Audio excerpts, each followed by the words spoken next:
नमस्कार विद्यार्थी मित्रांनो, टीईटी शिक्षक पात्रता परीक्षा 2026 चा ऑनलाईन अर्ज कशा प्रकारे भरायचा डिटेल्स मध्ये संपूर्ण माहिती सांगणार आहे.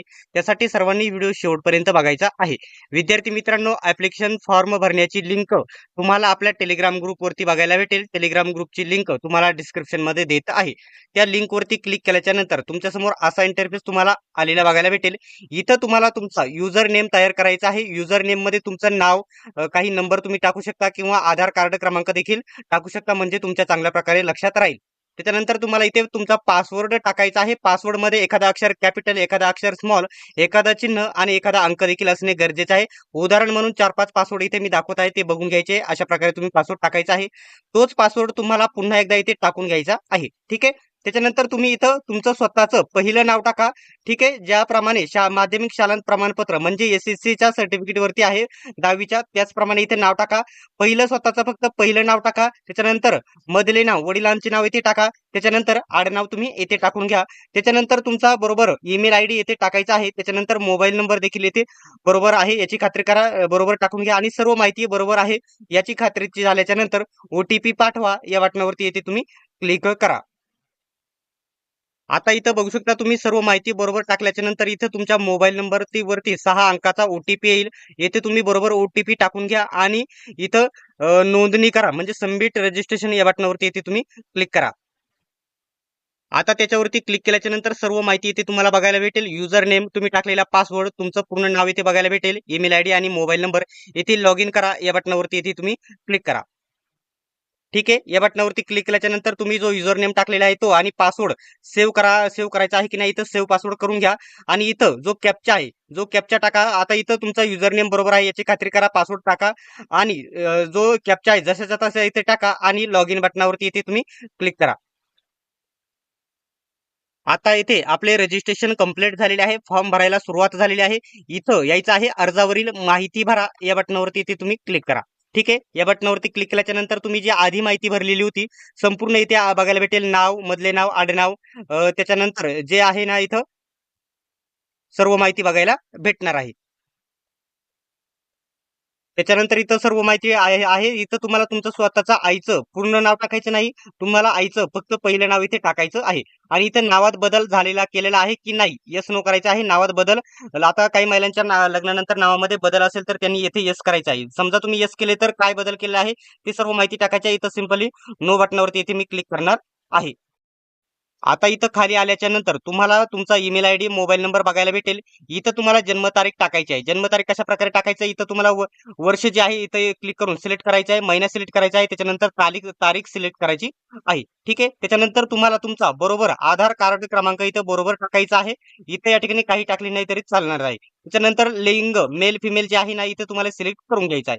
ठीक आहे. आता उमेदवाराची एससी एसटी ओबीसी जीही कॅटेगरी एवढे आहेत ना, ती कॅटेगरी कोणती आहे ती कॅटेगरी इथे तुम्हाला सिलेक्ट करून घ्यायचं आहे. त्याच्यानंतर कॅटेगरी सिलेक्ट केल्याच्या नंतर जात प्रमाणपत्र, कास्ट सर्टिफिकेट म्हणजे जातीचा क्रमांक, दाखल्यावरील तुम्हाला जो क्रमांक असतो तो तुम्हाला इथे टाकायचा आहे. त्याच्यानंतर तो कधी इश्यू झालाय त्याची तारीख इथं तुम्हाला वर्ष सिलेक्ट करायचं आहे, महिना सिलेक्ट करायचा आहे. त्याच्यानंतर इथं तारीख सिलेक्ट करायचं आहे. सर्व माहिती बरोबर आहे ही खात्री झाल्याच्या नंतर इथं सेव्ह अँड नेक्स्ट या बटनावरती इथे तुम्ही क्लिक करा.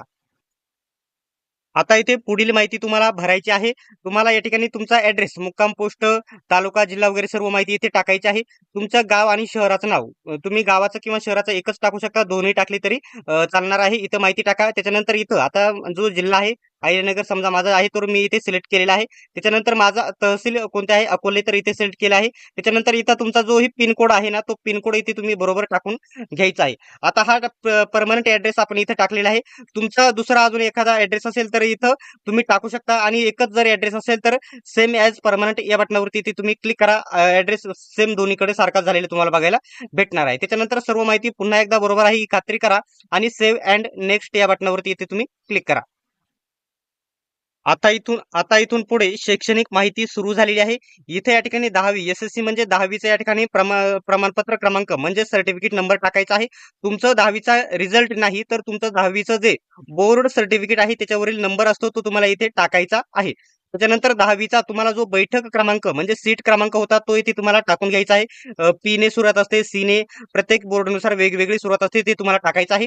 त्याच्यानंतर इथं बोर्ड किंवा विद्यापीठाचे नाव, इथं महाराष्ट्र स्टेट बोर्ड असं तुम्हाला इथे टाकायचं आहे. त्याच्यानंतर तुम्ही 10वी पास कधी झाले, तुम्हाला या ठिकाणी जे 10वीचं बोर्ड सर्टिफिकेट असते त्याच्या खालच्या कोपऱ्यामध्ये तारीख असते ती तुम्हाला टाकायची आहे. ते इथे टाकून घ्या.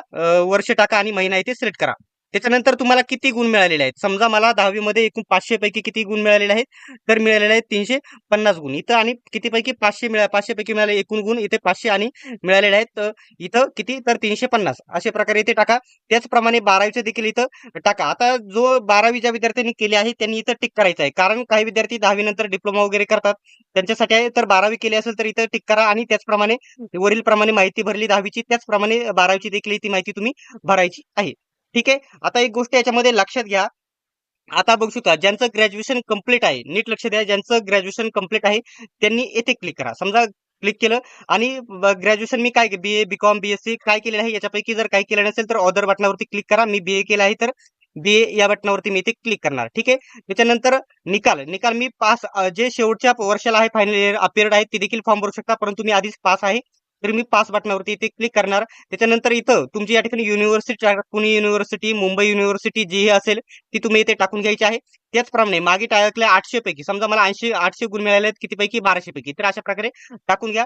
आता एक गोष्ट याच्यामध्ये लक्षात घ्या, ज्या विद्यार्थ्यांनी पोस्ट ग्रॅज्युएशन केलं आहे त्यांनीच इथे क्लिक करा. जर केलं नसेल तर इथं काही करू नका, ही माहिती भरू नका. ठीक आहे. आता इथं सर्व माहिती बरोबर आहे याची खात्री झाल्याच्या नंतर खाली इथं सर्वात महत्वाचं पॉईंट आहे. आता बघू शकता, आता याच्यामध्ये दोन प्रकार आहेत. काय आहेत, बीएड आणि डीएड. आता बीएड ला कोण भरू शकता, डीएड ला कोण भरू शकतं, डीएड वाले 1ली ते 5वी मध्ये फॉर्म भरू शकता. कोणते, डीएड वाले. आणि 1ली ते 5वी आणि 6वी ते 8वी त्यांनी हे बीएड वाले वरचे हे डीएड वाले आहे आणि खाली डीएड वाले. आता तुम्हाला समजा बीएड ला मला फॉर्म भरायचा आहे तर पदविकाचे नाव इथं जर मी बघू शकता डीएड येथे सिलेक्ट करेल, जे असेल ते तुम्ही डिप्लोमा तुमचा जो आहे ना तुमचा शैक्षणिक पात्रतेचा तो इथे सिलेक्ट करा. त्याच्यानंतर तुमचा रिझल्ट, फायनल इयरला आहात का तुम्ही डीएडच्या किंवा पास आहेत तर पास वर बटनावरती तुम्ही क्लिक करा. जे असेल तर तुम्ही या ठिकाणी डिप्लोमा युनिव्हर्सिटीचे नाव जे केलं आहे त्या विद्यापीठाचे नाव किंवा युनिव्हर्सिटीचे नाव टाकू शकता. पुणे युनिव्हर्सिटी, मुंबई युनिव्हर्सिटी ते तुम्ही इथे टाकून घ्या. त्याच्यानंतर पासिंग वर्ष, तुम्हाला वर्ष सिलेक्ट करा. अगोदर वर्ष सिलेक्ट करा, नंतर महिना इथे सिलेक्ट करा. ठीक ठीक आहे. आता एकूण मला समजा इथं 1800 पैकी एकूण 1800 पैकी गुण मिळाले आहेत तर 1200, तर मी इथे 1200 टाकले आणि इथे 1800 टाकले. एकूण गुण इथे पुढे टाकायचे आहे. त्याच्यानंतर टक्केवारी इथं आपोआप येऊन जाणार आहे. ठीक आहे, येऊन जाते ती टक्केवारी बरोबर. आणि सीजीपीए मध्ये असेल तर तुम्हाला टक्केवारीमध्ये ते कन्वर्ट म्हणजे गुणांमध्ये कन्वर्ट करणे गरजेचं आहे. आणि प्रमाणपत्र क्रमांक असतो तुमच्या रिझल्ट वरती, तो देखील तुम्हाला टाकायचा आहे. जर तुम्ही येथे अपलोड केलं तर येथे टाकायला येणार नाही. ठीक आहे. आता ही झाली या ठिकाणी बघू शकता हे कंटेंट डीएडचं. आता दुसरा दोन्ही फॉर्म भरायचे असेल, समजा मला एकच फॉर्म भरायचा आहे डीएड वरती 1ली ते 5वीच्या विद्यार्थ्यांसाठी भरायचा आहे तर एकच क्लिक करायचं आहे. परंतु तुमचं बीएड देखील झालं असेल तर तुम्ही या बटनावरती ते तुम्ही क्लिक करून दुसरा देखील तुम्ही फॉर्म भरू शकता. त्याचप्रमाणे आता तुम्ही इथं बघू शकता बीएड केलं हे जे आहे. आता मी बीएड केलं आहे तर बीएड इथे सिलेक्ट केलं मी. समजा जर ज्या विद्यार्थ्यांना भरायचे आहे 2 फॉर्म त्यांनी इथे क्लिक करा, बाकीच्यांनी क्लिक करू नका. ठीक आहे.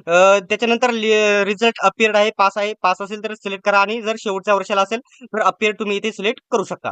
त्याच्यानंतर तुम्ही युनिव्हर्सिटी टाकू शकता महाविद्यापीठाची जी आहे पुणे युनिव्हर्सिटी, मुंबई युनिव्हर्सिटी इथे टाकून घ्या. त्याच्यानंतर पासिंग वर्ष तुम्ही इथे वर्ष सिलेक्ट करा, त्याच्यानंतर महिना इथे सिलेक्ट करा. ठीक आहे. त्याच्यानंतर इथं गुण मिळालेले गुण किती आहे, समजा मला इथे मिळालेले आहेत 1000 गुण. या 1000 गुण मिळालेले आहेत किती पैकी, इथं 1800 पैकी. याचे इथं अशा प्रकारे तुम्ही इथे टाकून घ्या. त्याच्यानंतर टक्केवारी वगैरे माहिती येऊन जाईल. प्रमाणपत्र क्रमांक वगैरे इथे, सर्टिफिकेट क्रमांक वगैरे इथे येऊन जाणार आहे. आता बीएडचा जोही या ठिकाणी प्रमाणपत्र क्रमांक होता तो इथे तुम्हाला टाकून घ्यायचा आहे. ठीक आहे. आता ही सर्व माहिती बेसिक पुन्हा 2-3 वेळा चेक करा, पूर्ण बरोबर असेल ही खात्री झाल्याच्या नंतर तुम्ही सेव्ह अँड नेक्स्ट या बटनावरती इथे तुम्ही क्लिक करा. ठीक आहे. आता या ठिकाणी सर्वात परीक्षेसंदर्भातील माहिती तुम्हाला भरायची आहे, सर्वात जी महत्वाची आहे. तुम्हाला सर्वात पहिल्यांदा पेपरचं या ठिकाणी जे लोकेशन आहे, सेंटर आहे, जे सिलेक्ट करायचं आहे. मी इथं अहिल्यानगर इथे सिलेक्ट करत आहे. तुम्हाला जे सिलेक्ट करायचं आहे ते तुम्ही इथे सिलेक्ट करू शकता. ठीक आहे. आता इथं तुम्ही या ठिकाणी मी एकच फॉर्म भरला आहे. समजा मी 2 फॉर्म भरले असेल, बघू शकता पेपर 1 आणि पेपर 2 भरला असेल तर इथे तुम्ही सिलेक्ट करा. आणि जर मी पेपर 2 भरला असेल तर एकच सिलेक्ट करणार. आणि पेपर मी एकच भरला आहे म्हणजे पेपर 1 आणि पेपर 2 आहे, तर दोन्ही भरले असेल तर इथे खाली सिलेक्ट करा. फक्त 2 भरला असेल तर इथे सिलेक्ट करा आणि फक्त 1 सिलेक्ट भरला असेल तर इथे सिलेक्ट करा. मी फक्त एकच भरला आहे त्यामुळे फक्त इथे सिलेक्ट करणार. त्याच्यानंतर परीक्षेचे माध्यम इथे निवडताना नीट माहिती समजून घ्या तुम्ही इथं. अशा प्रकारे तर बघा, आता मी दोन फॉर्म म्हणजे एकच फॉर्म भरलेला आहे. आता समजा मी इथं आता सर्वजण मराठी इथं सिलेक्ट करणार. ठीक आहे. परीक्षेचे माध्यम एक इथं मराठी मी सिलेक्ट केलं. ठीक आहे. मराठी इथं सिलेक्ट केलं तरी खाली बघू शकता इथं मराठी भाषा ऍड झाली आणि इथं एकच भाषा दाखवत आहे. फक्त एकच इंग्लिश भाषा दाखवत आहे. त्याच्यामुळे इथं काय करा, इथे पहिल्यांदा सिलेक्ट करताना तुम्ही मराठी सिलेक्ट करू नका. इथं तुम्ही सिलेक्ट करताना हिंदी असं सिलेक्ट करा. इथं हिंदी सिलेक्ट करा. बघू शकता इथं हिंदी भाषा आली. त्याच्यानंतर इथं सिलेक्ट केल्याच्या नंतर तुम्हाला मराठीचं ऑप्शन दिसेल. इथं तुम्ही काय करा, मराठी असं सिलेक्ट करा. अशा प्रकारे दोन तुम्हाला मराठी आणि हिंदी भाषा निवडता येणार आहे. ठीक आहे. हे झालं. आणि त्याच्यानंतर इथं माहिती आहे उमेदवार महाराष्ट्राचा रहिवासी आहे का, तर इथं कंपल्सरी तुम्हाला येस करायचं आहे, कारण महाराष्ट्र शिक्षक पात्रता परीक्षा आहे ही टीईटी. ठीक आहे. त्याच्यानंतर इथे तुम्ही खाली या. खाली आल्याच्या नंतर तुम्ही इथे दिव्यांग वगैरे आहात का असेल तर येस करा, अन्यथा नो करा. इथं नो केलं. माझे सैनिक आहात का असेल तर येस करा, अन्यथा नो केला. मी सर्व इकडे नो केलं. आता याच्यामध्ये एक गोष्ट याच्यामध्ये लक्षात घ्या. आता इथं ही सूचना आहे. मी ऍग्री करतो, मी सहमत आहे या बटनावरती इथे तुम्ही क्लिक करा. ठीक आहे. त्याच्यानंतर खाली या. खाली आल्याच्या नंतर एक गोष्ट लक्षात घ्या, इथं तुम्ही जुळे भाऊ बहीण आहात का असेल तर येस करा, अन्यथा इथे नो करा. त्याच्यानंतर सध्या शिक्षण क्षेत्रात काय म्हणजे शिक्षक पदावर कार्यरत आहात का. आता समजा येस केलं ना मी इथं, येस केलं तर संस्थेचा प्रकार, जॉबचा प्रकार वगैरे निवडायला येईल. असेल तर येस करू शकता, अन्यथा नो करा.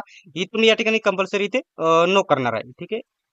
इथं मी नो करत आहे. नो केल्याच्या नंतर खाली या. त्याच्यानंतर इथं खाली बघू शकता ओळखीच्या पुरावे म्हणून तुम्हाला काय द्यायचं आहे. तुमचा Aadhaar card, PAN card, driving licence, voting card, passport याच्यापैकी तुम्ही काही देऊ शकता. ओदर असेल तर ओदर देखील इथे म्हणू शकता. ते तुम्हाला नाव टाकायला येईल. मी आधार कार्ड इथे सिलेक्ट केले. आधार कार्ड क्रमांक इथे मी टाकून घेतला. ठीक आहे. आधार कार्ड क्रमांक आता जे म्हणजे समजा मी इथं आधार कार्ड सिलेक्ट केला आहे, त्याच्यामुळे आधार कार्ड क्रमांक टाकला. जर इथं पॅन कार्ड सिलेक्ट केलं तर पॅन कार्ड क्रमांक इथे टाका. सर्व माहिती पुन्हा एकदा भाषा निवड सर्वात महत्वाची आहे आणि पुन्हा सर्व माहिती बरोबर आहे याची खात्री आहे का याची पुन्हा पुन्हा पडताळणी करा आणि सेव्ह अँड नेक्स्ट या बटनावरती इथे तुम्ही क्लिक करा. ठीक आहे. आता जी ही प्रोसेस चालू झालेली आहे, डॉक्युमेंट्स अपलोडची प्रोसेस चालू झालेली आहे, ती कशा प्रकारे, इथं तुम्हाला स्वतःचा फोटो अपलोड करायचा आहे. 17 KB ते 51 KB या दरम्यान साईज असणे गरजेचं आहे फोटो. त्याच्यानंतर सहीची देखील 17 KB ते 51 KB या दरम्यान साईज असणे गरजेचं आहे.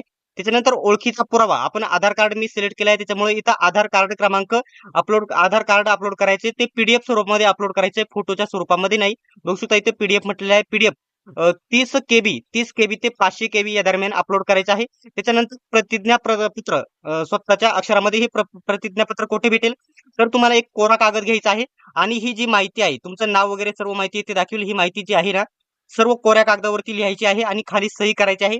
त्याचा फोटो काढायचा आहे आणि तो इथं तुम्हाला अपलोड करायचा आहे. दोन्ही सर्व अपलोड करून झाल्याच्या नंतर शो प्रिव्ह्यू या बटनावरती इथे तुम्ही क्लिक करा. ठीक आहे. इथे या ठिकाणी शो प्रिव्ह्यू या बटनावरती क्लिक केल्याच्या नंतर हे डिक्लेरेशन इथे टिक मार्क करणे गरजेचं आहे. आता इथं तुम्ही शो प्रिव्ह्यू या बटनावरती इथे तुम्ही क्लिक करा. ठीक आहे. आता इथे शो प्रिव्ह्यू या बटनावरती क्लिक केल्याच्या नंतर तुमचा सर्व फॉर्म जे आहे तुम्ही माहिती भरलेली आहे सर्व ओपन झालेले बघायला भेटेल. फोटो सही वगैरे सर्व माहिती इथे आलेली तुम्हाला बघायला भेटणार आहे. पूर्ण चेक करा. पूर्ण 2 वेळेस फॉर्म चेक करा. तुमची सर्व माहिती बरोबर आहे हे या ठिकाणी check करा. जर या ठिकाणी माहिती बरोबर नसेल, तर काही चुकीचं असेल तर एडिट ऍप्लिकेशन वर क्लिक करून तुम्ही ती दुरुस्त करू शकतात. ठीक आहे. आणि जर सर्व माहिती बरोबर असेल तर प्रोसीड टू पेमेंट या बटनावरती इथे तुम्ही क्लिक करा. ठीक आहे. या बटनावरती क्लिक केल्याच्या नंतर अर्जावरील माहिती तपासा असा वगैरे माहिती ऑप्शन भेटेल. जर तपासायची असेल पुन्हा एकदा तुम्ही तपासू शकतात. आणि जर तुम्हाला माहिती बरोबर आहे याची पुन्हा एकदा खात्री जर असेल तर पेमेंट वगैरे इथे तुम्हाला दाखवेल आणि इथं परीक्षा शुल्क भरा या बटनावरती इथे तुम्ही क्लिक करा. आता एक गोष्ट लक्षात घ्या, ज्यावेळेस तुम्ही फॉर्म सबमिट कराल त्याच्यावेळेस मुख्य पृष्ठावरती आल्याच्या नंतर इथं अर्ज डाउनलोड करा या बटनावरती जाऊन तुम्ही तुमचा फॉर्म डाउनलोड करू शकता. आता फॉर्म अजून सबमिट झाला नाही, त्याच्यामुळे इथं परीक्षा शुल्क भरा या बटनावरती मी इथे क्लिक करतो. ठीक आहे. आता भरायची आहे परीक्षा भरायची आहे की नाही लगेच हे तुम्ही ठरवू शकता. त्याच्यानंतर होय लगेच भरायची आहे तर बटनावरती होय या बटनावरती इथे मी क्लिक केलेले आहे. ठीक आहे. आता इथं पेमेंट वगैरे दाखवत आहे. तुम्हाला सर्वात सोप्या पद्धतीने इथं QR कोडने तुम्हाला पेमेंट करायला सोपे जाईल. तर इथं QR कोडच्या बटनावरती क्लिक करतो. इथं येऊन भीम UPI मी सिलेक्ट करतो. त्याच्यानंतर इथं मेक अ पेमेंट इथं या बटनावरती इथे मी क्लिक केले. ठीक आहे. त्याच्यानंतर इथं क्लिक हिअर या बटनावरती इथे क्लिक करा. तुमचं स्कॅनर ओपन होईल आणि तुम्ही ऑनलाईन पेमेंट करू शकता. अशा प्रकारे हा तुम्ही टीईटी महाराष्ट्र शिक्षक पात्रता परीक्षेचा ऑनलाईन फॉर्म भरू शकतात. आजचा व्हिडिओ तुम्हाला कसा वाटला कमेंट बॉक्समध्ये नक्की सांगा. अशाच प्रकारच्या माहितीसाठी चॅनलला सबस्क्राईब करा, बेल आयकॉनलाही ऑन करा. सर्वांनी व्हिडिओ शेवटपर्यंत बघितल्याबद्दल धन्यवाद. भेटूयात नेक्स्ट व्हिडिओमध्ये.